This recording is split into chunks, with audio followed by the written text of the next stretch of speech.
start recording here. Okay. And share my screen, and here we go. Okay. So session 2, just no more to say about it other than pricing is what we're to talk about today. So let's dig into it. So remember, going back, I always want to cover this because I think this is a key part of listing property. And before I get into pricing, I want to say this. I'll acknowledge right now we are in an incredibly crazy, stupid, overheated market, right? What I want to challenge you to do, however, at every step of the way is stay in your process. I would challenge you to go ahead and run a CMA. Go ahead and do whatever marketing that you normally do. I'm seeing a lot of agents, because things are selling so quickly, they used to do just listed postcards. Now they don't even do them anymore. It's like, I don't even need to do that.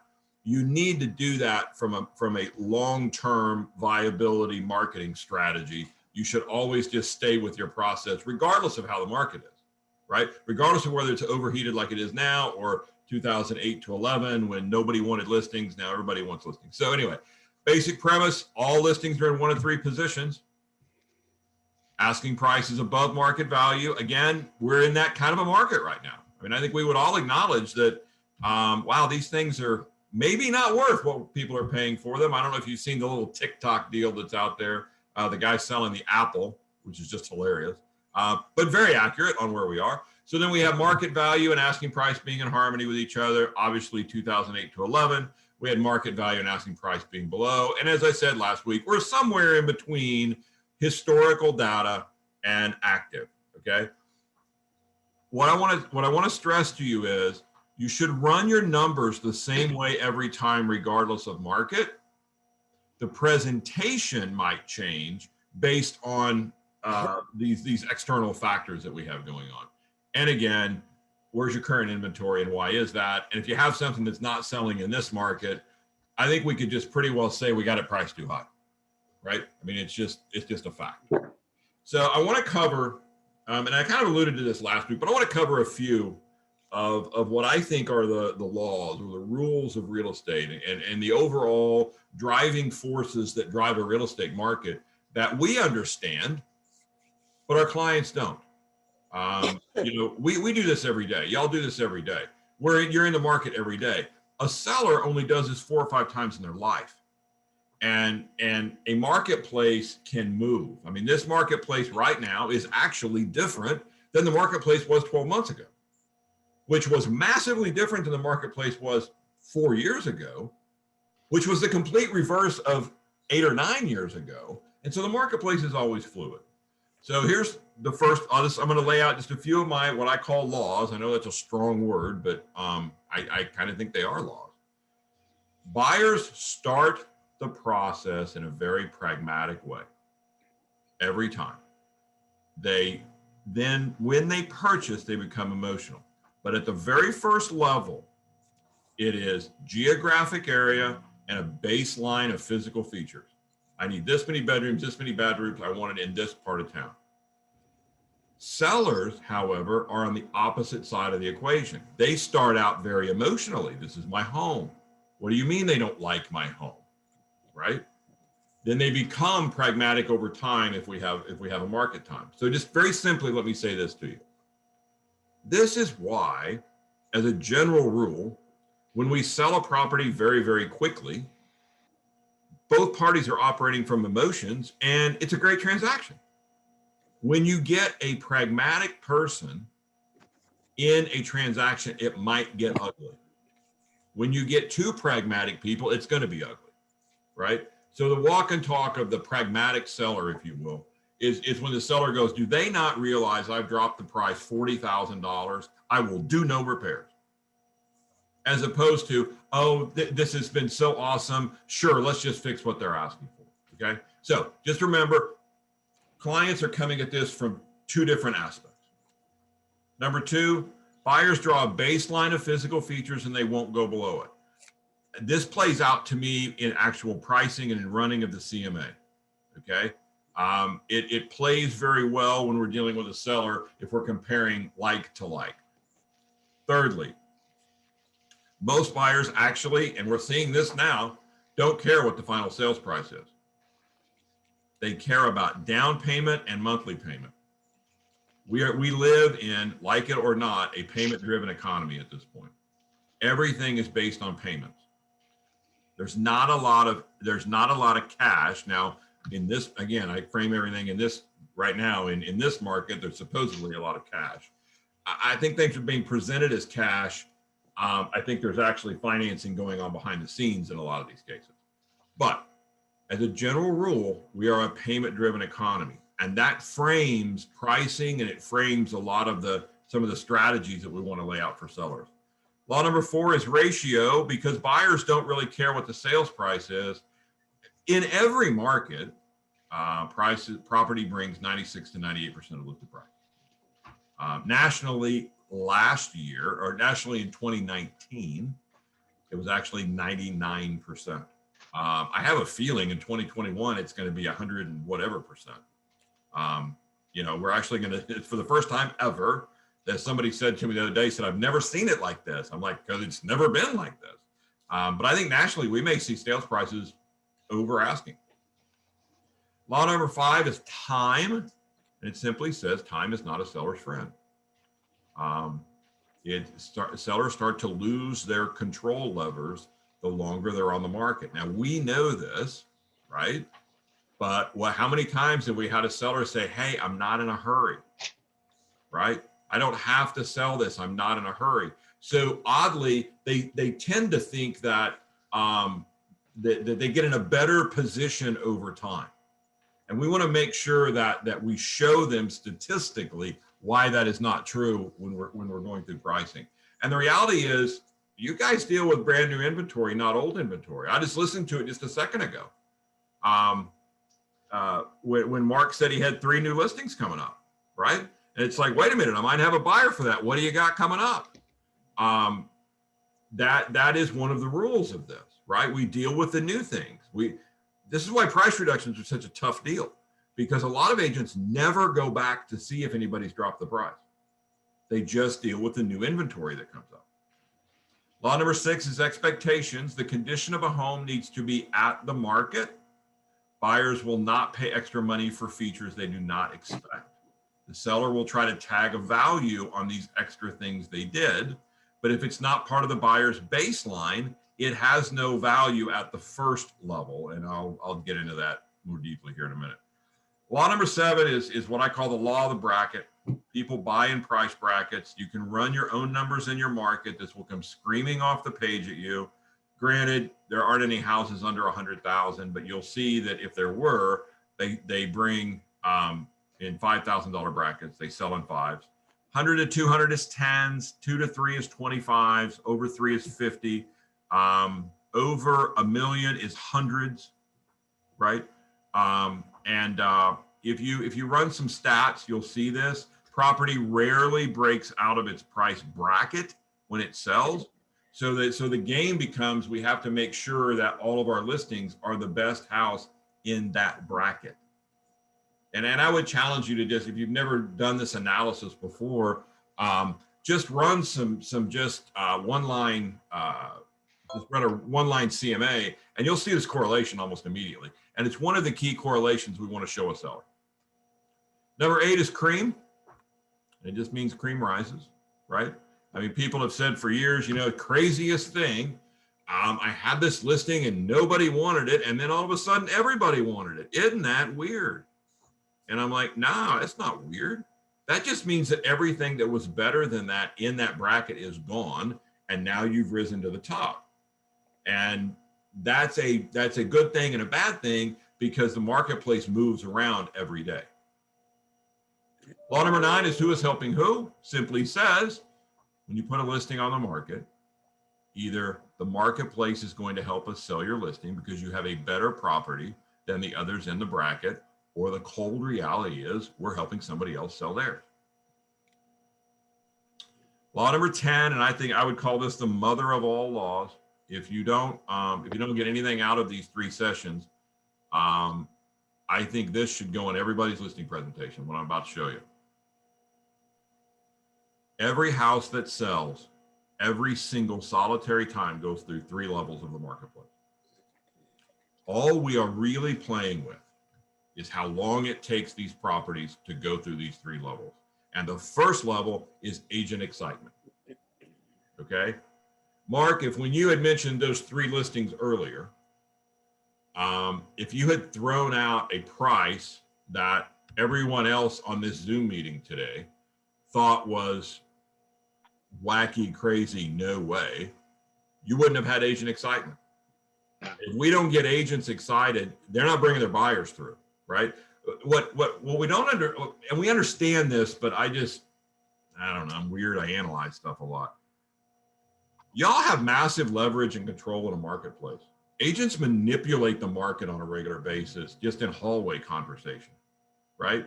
You'll be getting ready to go out and show something, and somebody else will go, oh, I showed that last week. Well, good luck. It's horrible. Or my client should have bought that one. I can't believe they didn't. So behind the scenes, we're like manipulating things all the time, just in conversations. So the first level of every property that sells is you guys have to be excited about it, because if you're not excited, you're not going to show your buyer. I mean, every day there's listings that pop up, right? And you look at it, you go, well, there's no way.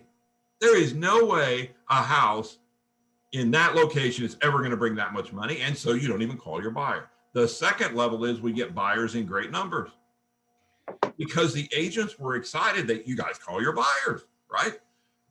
Historically, we would tell sellers, expect 8 to 10 showings in the first 2 weeks. Just in a normal-ish market, that's what we see. Obviously, now we're seeing what, 8 to 10 showings in the first 2 hours, right? And weirdly, if we don't get 8 to 10 showings in the first 2 days, we're freaking out, right? Because it's like, oh my gosh, we've messed this up. We've done something wrong here. The third level that every home that actually sells gets to is when we check for feedback. We're always one of the top 2 or 3 houses. Because what one buyer likes, they all like. What one buyer dislikes, they all dislike, because they're all looking at the same houses. Today, there is a group of buyers out there.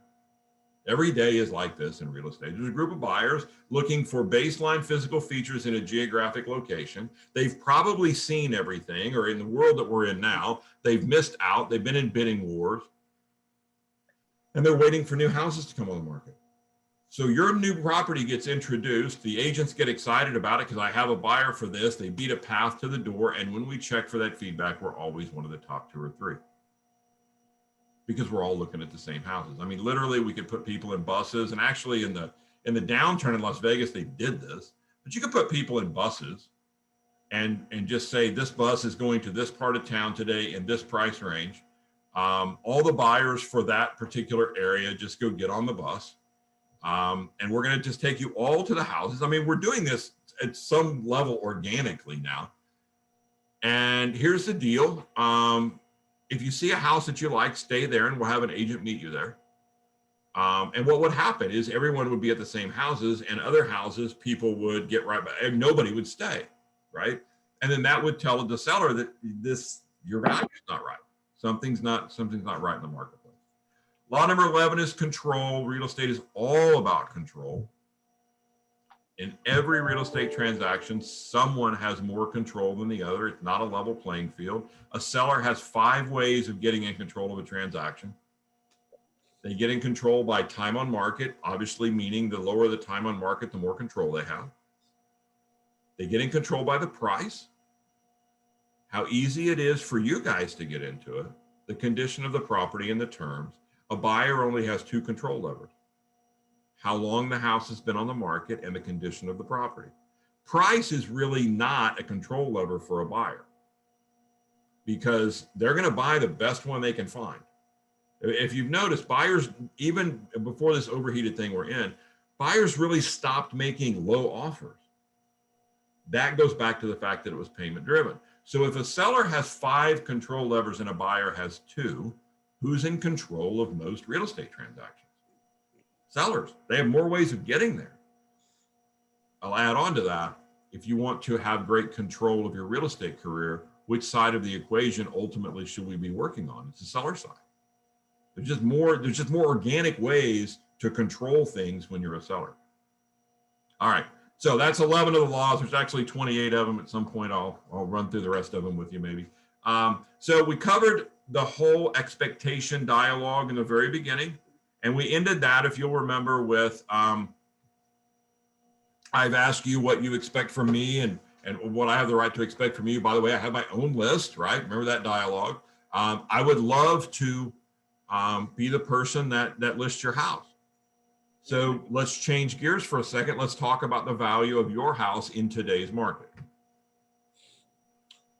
Remember that in every listing presentation, somebody's going to be very passionate about the price. 95% of the time, it's the seller, not the agent. Remember, a seller only has to defend their price with their emotions, nothing else. Doesn't have to make logical sense, but you have to be prepared to defend your price logically and from every possible angle. So here's the basic theory, six things in the basic theory. Because the buyers approach this thing pragmatically, at the first level to a buyer, every house is average. They don't find the cool stuff till the second level, right? Every house is just average because they're so pragmatic. Number three, your CMA should represent a very specific type of property, then in a very large price range, giving that property every chance to reach top dollar. Number four, if sellers understood how buyers looked at property and the process that we take buyers through, they would understand how important being accurate was. Because people don't, people will be like, well, I got to build some cushion in there. Why won't they make me an offer? All these things, because that's not the way the marketplace works anymore. Your pricing model and conversation should bring out the reality of the market. And while price is presented to me, this is my way of doing this, in a tabular format, you always have supporting detail sheets of all properties shown in case you need to go into detail on any property. Okay? So this becomes, to me, the most important part of this. Be sure you tie all of your comments back to the sellers in the context of what they said were their big three issues. Remember that? What's the most important thing, the next most important thing, the next most important thing. If we could do those three things, would you hire me? Yes, I would. Okay, those are the big three things we always got to keep rolling back to. Key numbers and correlations, and I'm going to show you the CMA in just a second. List price to sales price ratio, average days on market, numbers of bedrooms, baths of comparable homes, competing homes, average prices of solds, actives, and expires and withdrawals, a total snapshot of the market. And if there's any disagreements on price, go back over the numbers in the context of what the seller needs from the top three issues until you either have an agreement or you decide you're not going to. So here's the dialogue. Let's talk about the value of your house. Anytime we look at the value of a home, there's parameters within which people buy houses. There's certain things they're looking for. The reality is they're looking for the same things you were looking for when you bought this house. Here's the way that I came up with a value. Here's the parameters that I used. And I want you to show them exactly how you ran your CMA. Okay? What I always used to say to people was, after the line of, the reality is they're looking for the same things you were looking for when you purchased this home. I would say, you know what? The face has changed. To go on Facebook Live. The face has changed, but the motivations don't. Added to today's reminders. Right? The face has changed, but the motivations don't. Show the seller all of the search criteria you used.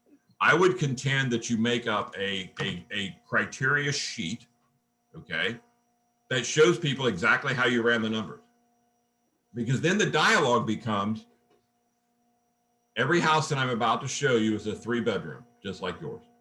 They all have 2 bathrooms like you do. They all have 2-car garages like you do. And in this scenario, they're all brick, right? Those drivers of the marketplace that I talked about last week. They're on a normal size lot. According to tax records, you have 2,200 square feet. So every house that I'm about to show you is between 2,000 and 2,500. The price range I ran was 200 to 300,000. Your house is 15 years old. Everything I'm about to show you is 10 to 20 years old. And they're all in this particular part of town, right? Here's how I came up with the numbers. I think that is a crucial part of this presentation. Would you agree that these are houses like yours?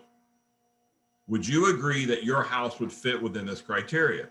This is the point in the presentation when a seller would say, yeah, but I've got a screened-in porch. I've got a sunroom. I've got this landscaping that we did. You know, they'll start adding in these other things, and the dialogue has to become, you're exactly right. You do have those features, and we'll talk about those in a second. But from a buyer's perspective at the first level, and from agent's perspective, these are the core things that we have to make sure we have in line on the front end. The answer should be yes. If the answer is no, that's not my house. Okay, why isn't this your house? Please coach me here, right? Well, my house is just better than that. Okay, tell me why, right? So what happens in this thing is, rather than we want to kind of change the narrative. Rather than us defending our price to the seller, we want the seller to have to defend their price back to us. So we want to keep asking questions, right? So if we don't stay in that question mode and stay slow and take lots of notes, I know I said this to you last time, you want to take lots of notes, you want to keep the conversation slow. Thomas Jefferson said, nothing gives one man more control over the other than to remain cool and unruffled in all circumstances. The fact that you take notes is huge because it slows the conversation down. A conversation that speeds up becomes a disagreement. A disagreement that speeds up becomes an argument. An argument that speeds up becomes a fight, and a fight that speeds up becomes a fist fight. And I had an agent years ago, and she said, here's my biggest problem with this thing. I can't get them off their price onto my price. And I said, well, that's just a bad narrative. Isn't it just the price today in the market, acknowledging that the marketplace is fluid? I mean, I don't know about you, but I know people that in the fourth quarter of last year, agents were selling these houses going, there's no way this house is worth that. And here we are headed into the second quarter of the next year, and that seller could probably turn a profit right now because the marketplace moves. And that's a key component to this. So how are we going to present price? I think the order that we present things is very important. So I would contend we're going to show them sold properties first, then we're going to show them under contracts, then we're going to show them expireds and withdrawals, properties that tried to sell but didn't, and pull out those key correlations. Then we're going to show them what's actively out there right now, that when we introduce their property to the marketplace, we'll be competing against those homes. Then we're going to summarize it. And then we're going to tell them our thoughts on where they need to be in this market. So while the process doesn't change, the dialogue very well might change. Here is the tabular format, okay? I don't know if Carl sent these to you guys yet or not. It's an Excel spreadsheet, it's all it is, right?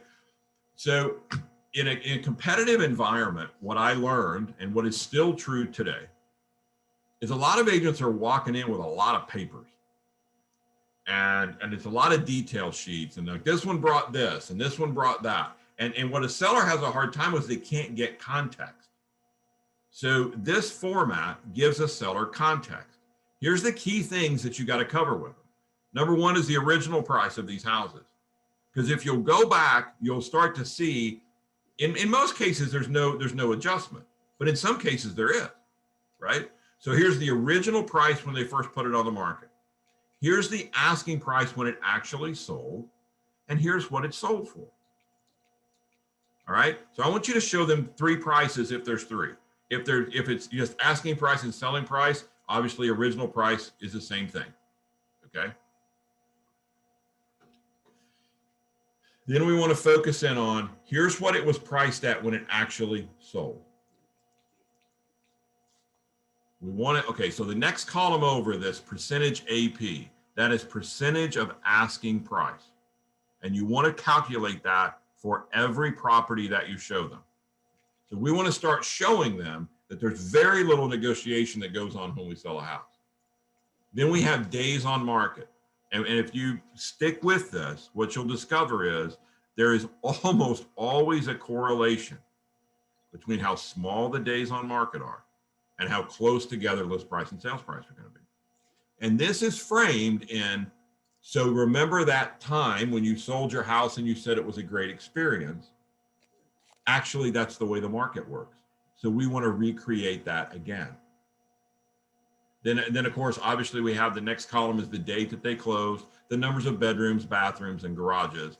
And then we want to focus down here at the bottom, okay? And we want to simply say, the average days on market for a property like yours is 46 days. And properties like yours sell on average for 99% of listed price. This is where, let's say that earlier on, one of their big things was timing, right? And they said, I really want to have this done in 30 days. This allows us to say, well, remember when you said 30 days was your target? Let's dig a little bit deeper here. The average is 46 days, but it's skewed very heavily by number 5 on Catalina at 124 days. So we've had the house on Main, the house on Johnson, the house on Meadow, the house on Cedar. They all sold within the time frame that you said that you wanted to accomplish. So market-wise, there's no reason we wouldn't be able to do that. There's also a direct correlation between selling price and asking price and days on market. So the smaller that day on market is, the closer together those two are always going to be. Now you will have some kind of a weird outlier, and I put one in here. If you look at number 5 on Catalina, it was on the market the longest, but it sold for 100%. But look back over at what the original price was. And then we can look at a seller and go, look, they started out up here. Nobody wanted to play. When they got it down to 239.9, then it sold very, very quickly. Okay. This is why I think you got to build 24 hours in between the drop off of the packet and looking at the house, so that when you spread this all out, you're like, okay, what's my dialogue going to be? Which houses are the seller going to grab a hold of and try to focus on? Again, huge price range, 200 to 300,000. And here's what everything sold for. So we know that on the low side, 223, the most anybody's been willing to pay for a 3-bedroom in this scenario is 242. That's a piece of the puzzle. So let's go deeper. In addition to the 7 houses that sold, there's 3 more that are under contract. Now we don't know what those sold for yet because they haven't closed, but here's the asking prices of those. All of them were priced at 249.9. I'm sorry, 239. I don't have my glasses on. 239 and then 2 at 249. And then here's the number of days on market. Average is 30 days, again skewed by the house on Fremont, but notice they started at 254.9. They dropped to 249.9. Going back to what we know, they probably sold it really quickly once they dropped it just into that next little bracket, right? That's more of the story, not the whole story yet. Here's properties that tried to sell and didn't. There's 3 properties that were put on the marketplace, 259.9, 269, 274, that never sold. So these were people that thought they were on the market, but they weren't in the market. And a lot of times, guys, you can roll what I call roll the clock back. You can say, hang on a second. Look, I want you to notice something. If we go back 180 days or 120 days, all of these properties sold while these people were on the market. We don't want you in that scenario. And if they had that experience previously, you can go, it's kind of like the time you sold, Blue Street or whatever it was. You were on the market, but you weren't in the market. This is all about having control. My job as a listing agent is to put you in control of the transaction.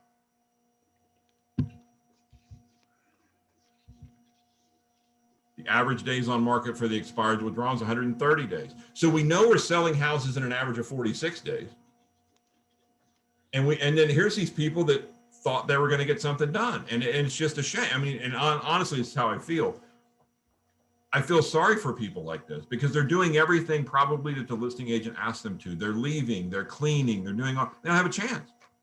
And the agent isn't telling them. And I think that's a travesty. Still not the whole story though, because here's the competition. There's currently in this scenario, 5 houses on the market. Here's all of their asking prices and their original prices and walk through them one by one.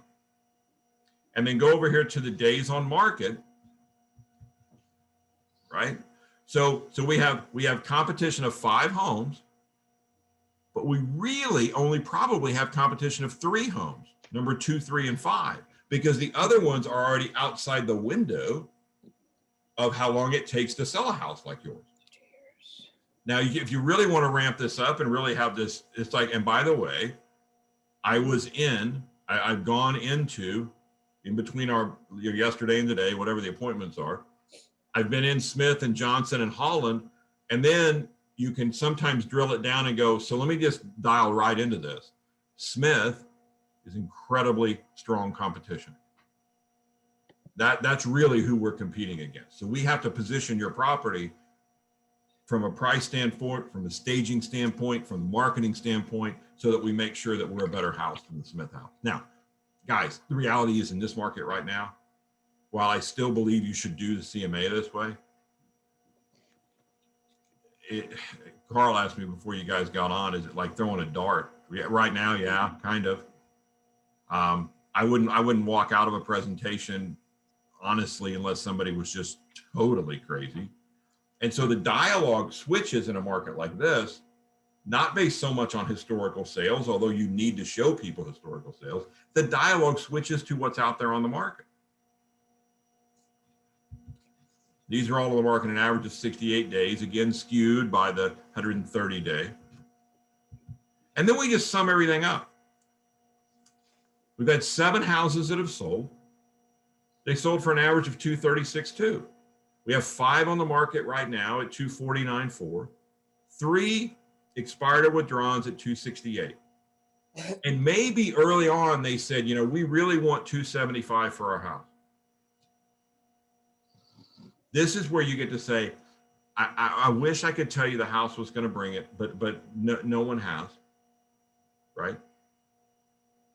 I want to make sure that we get this thing done. I am therefore recommending that we price your property at whatever number you've already decided that you were going to come in with. Okay? And you put the number out there and then be quiet and let them react to the number that you put out. Be quiet. Don't take it back. So many agents, when I've worked with people and I have them record their presentations, so many people go, you know, we need to price your house at 249. But if you don't think that's enough, I mean, maybe we could try this higher price, right? Put it out there and just let it sit. It's fine. You're in. At this point, you're not going to lose people strictly on price. Once sellers have been allowed to discover what working with someone who really understands the numbers of this would be like, closing's not tough, right? You've got to be willing to stay into these spreadsheets and really give them details. Have detailed sheets on every house that you show in this tabular format, so that if they have specific questions, you can go, well, let's just take a look at it. Or bring your laptop with you and say, you know what, let's just go out and take a look. Let's look at all the interior pictures. Let's have this really serious conversation about, when we put your home on the market, where does it need to be positioned to get maximum excitement from the agents, maximum excitement from the buyer, and maximum sales price for you? Now, again, the market that we are in, they're going to get that anyway. but it doesn't mean that we shouldn't still be going through the exercise, that we still shouldn't be getting comfortable with running the CMAs. Because I will tell you that from 2008 to 2011, if you weren't spot on your market analysis, it was bad, right? We were in a completely different market than we are. Are we going to go back there? At some point, yes, right? I'm a big process person. I believe you always trust your process regardless of the situation. So the closing line simply is this. After our conversation, I would love the opportunity to represent you. Do you feel the same way? And then it's simply, do you see any reason not to go ahead? The reality is no amount of marketing will fix a bad price. And with when market times start to become elongated, that's when a seller starts getting onto you about your marketing. Well, when are you going to hold it open again? Or I haven't seen the ads that other people are doing on TikTok or Instagram or Facebook. And it's only because they don't know where else to go. They don't know where else to go because the presentation wasn't strong enough on pricing. Now, again, I totally understand that in this marketplace, it's like, I don't have to be that accurate. You're right, you don't. There's going to come a time, we've all been through it before, when we're going to go back to the more normalized market.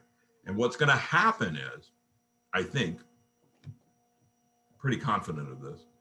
So when I speak live, which I haven't done in about a year, I've done a little bit, I was at R4. When I get a group of agents, every time I always ask people, raise your hand if you've been doing this less than 8 years, right? And literally in every case, 3/4 of the hands will go up. And my next comment is, I'm just going to tell you something. This isn't normal. We've been on an 8-year market run here. And we have people that have been doing this 4 or 5 years who have never seen a market that didn't have this massive upward trend. I'm watching people on Facebook all the time. I just sold my list. I got this much money. No, the marketplace did that. And they're not going to be prepared for when the market shifts. And it will. Now, forecasting it out, you look at monetary policy. The Fed has said they're going to maintain a 0 interest rate policy through 2023. That's going to keep fixed rates low. So I think this is the marketplace that we have for a while. But I would still say work on this tabular format if you're not already doing something like that, because it does give a seller great context. List them from, and I didn't point it out, but list them from the lowest price to the highest price that somebody's been willing to pay. Very specific type of property, huge price range. In actuality, you could really not even put a price range in because they'll all settle out around the same number anyway. After you have an agreement, now is time to present your marketing plan. And the marketing plan is really just an explanation of how the marketplace works. Some of those laws we will drip into the marketing plan. The strategies that you're going to do that go above and beyond just putting someone in multi-list. And most importantly, and the biggest value proposition of all with a seller is how often you're going to communicate with them. That is the biggest complaint from sellers. I learned this calling expires. The biggest complaint was, I have no idea what is going on with my house. I haven't heard from my agent. The reason that agents have a hard time communicating with their sellers is they weren't strong enough in the initial presentation. And I've said this for years, if you're going to be a strong listing agent, you have to master the skill set of delivering distasteful information to people on a regular basis without them blaming you. If you deal with a buyer, it's always a happy phone call except for the property inspection call. There's another house today. You're pre-approved. You're this, you're that, you're that. With a seller, it's like, oh, yeah, they didn't like it either. They didn't like it either. And we have a whole generation of agents out there now that have never had to make those calls.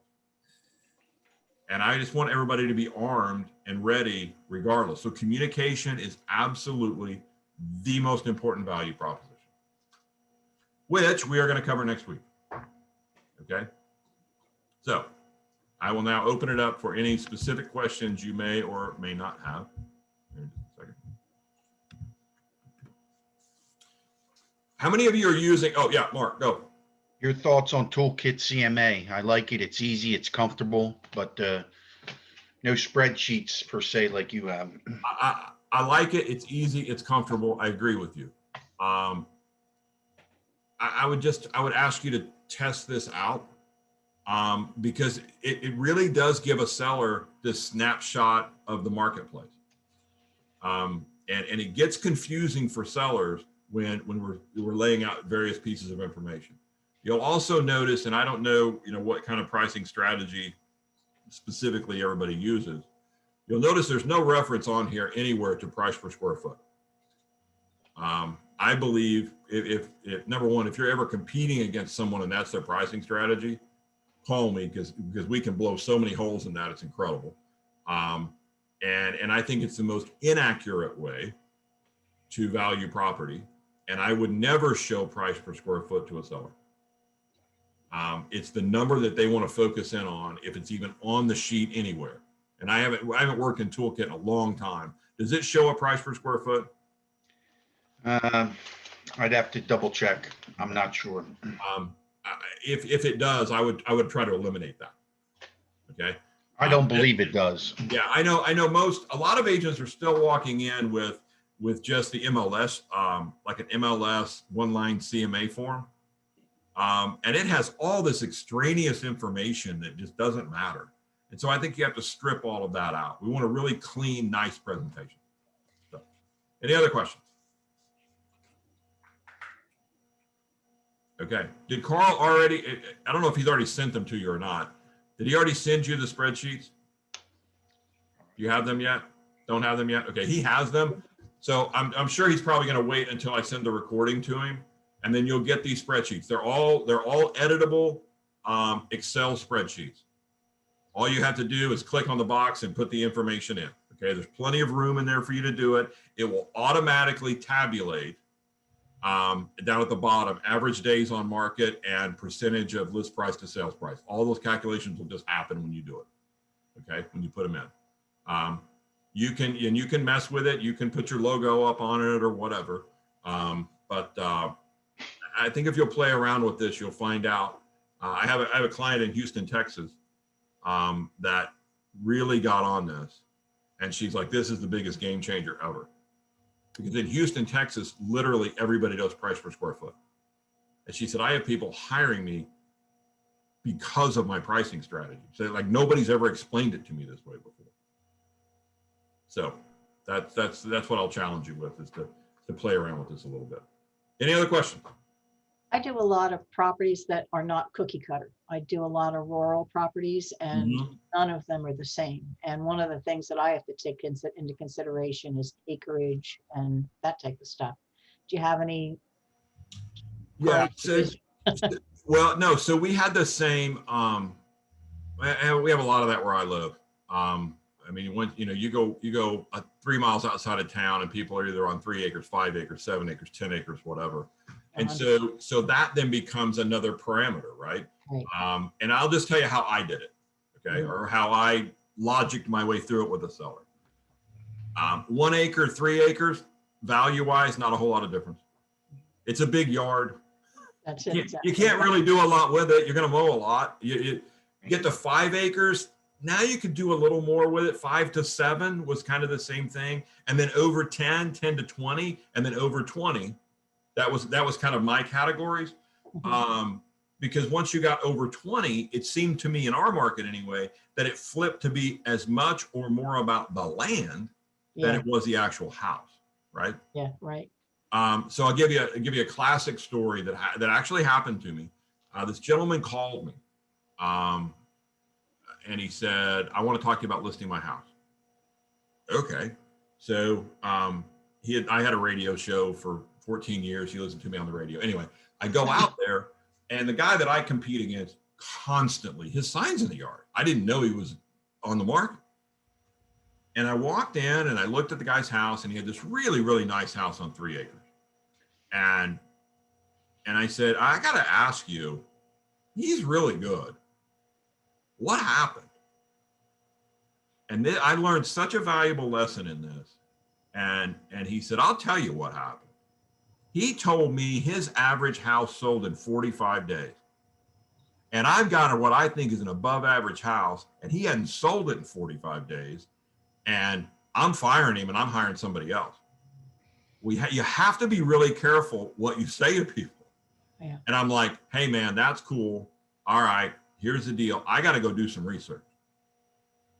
Come back in. I said, I got some news for you. I said, in the 100 and whatever days you've been on the market, 5 properties have sold. When I dug deeper though, here's what I found. All of them were on more than 10 acres. So it appears what was happening to you was that they could get more land. And so they went that way. I said, now here's the good news. They're all gone. As you sit here today, no, seriously, this is what happened. I go, as you sit here today, you're the only guy in town. I said, but now here's the other backside. Average market time for any acreage and it was in Rogersville, which is a town outside of where I live. Average market time is 140 days. Are you okay with that? And he's like, yeah, now that you told me. Wow. Right? So it was all just this unrealistic expectation stuff. It was lack of feedback, right? Lack of having that ongoing conversation. So I listed, swear to God, this happened.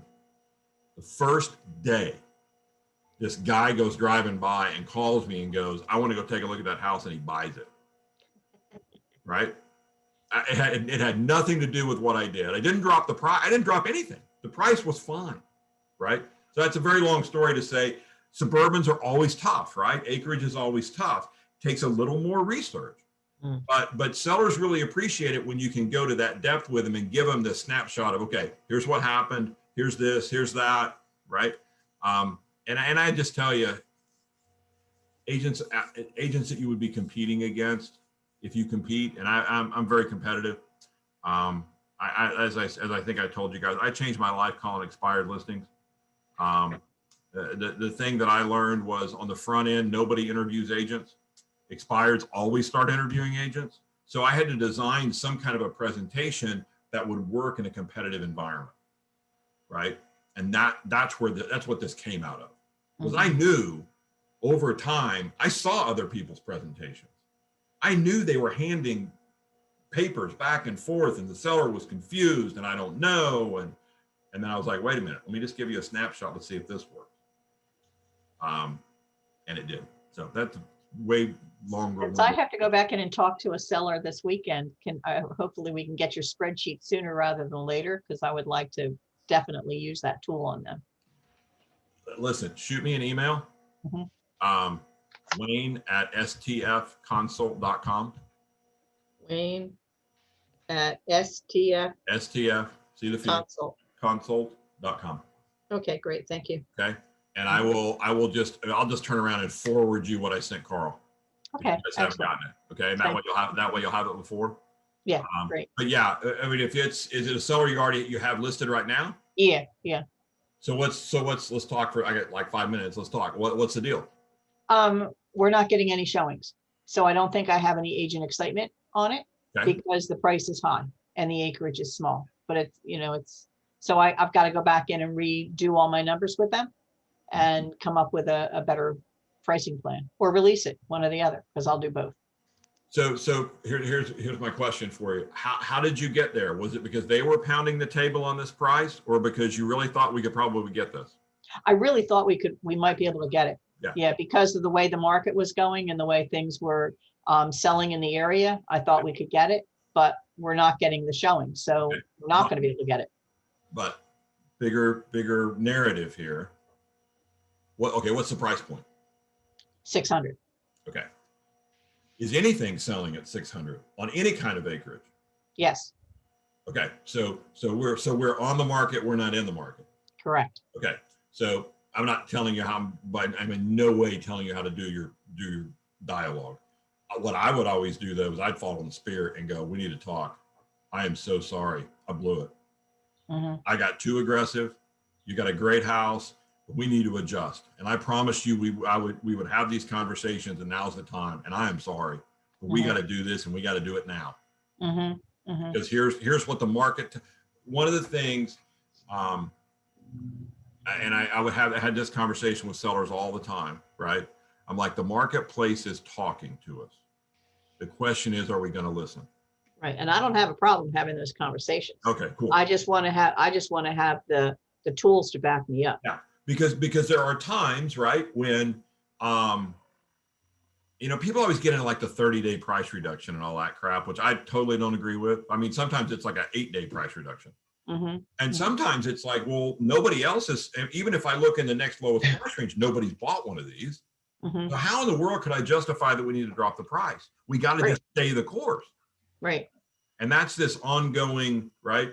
And so we're going to talk a lot about next week, that specific communication strategy back with the seller. I do think you need to make some kind of a guarantee to them Mhm. on how often you will talk to them. Mhm. We always, and I'll lay it out now and we'll talk about it in depth, but we had a 48-hour feedback guarantee. Guaranteed you we'd call you within 48 hours of every showing, even if we called to tell you that the other agent would not call us back. Mhm. Mhm. Okay.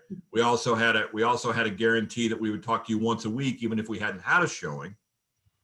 And the bigger thing was a biweekly report that went out to them that showed them how many houses they were now competing against and showed them any that had gone under contract. And in the presentation, the dialogue was, if you get a report that says there were no sales, don't worry about it because we haven't missed anybody. That's true. Yeah. But if you get a report that says 2 or 3 properties went under contract, we got to talk. Right. Because the cold reality of this is the only people that care if your house sells are me and you. The market doesn't care. I mean, it really doesn't, right? No. The agents bringing the buyer, they don't care if your house sells.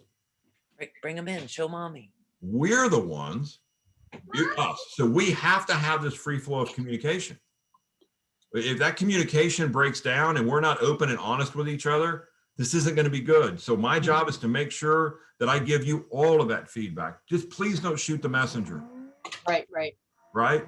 And I think the challenge that agents get into with listings and why listings scare people so much, not any of you guys, but as a general rule of the industry, is because we don't set that really strong expectation dialogue on the front end of how we are going to communicate.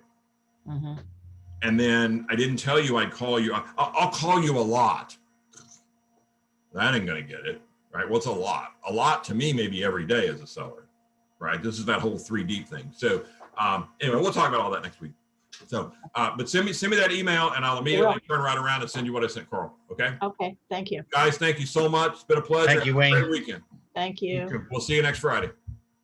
Thank you. You bet. Bye-bye.